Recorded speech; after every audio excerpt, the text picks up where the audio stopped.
Бүгін сіздерге WhatsApp желісіне келген SMS-терді, өшірілген SMS-терді қалай көруге болатынын, қалай восстановить етуге болатынын көрсетемін. Ол үшін бізге Play Marketке кіреміз.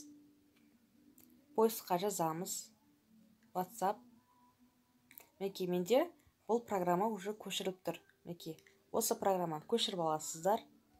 Менде мінекей көшіріліп тұр. Енді открыть дегенді басамын.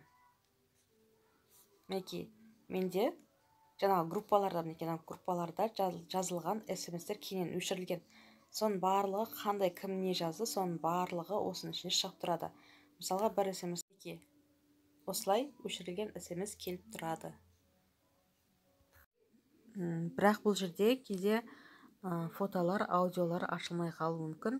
Бірақ мәтінмен теріліп жазылған SMS-тердің барлығы оқуға болады. Назарларыңызға рахмет. Менің каналыма подписка жасап жазылып қойыңыздар.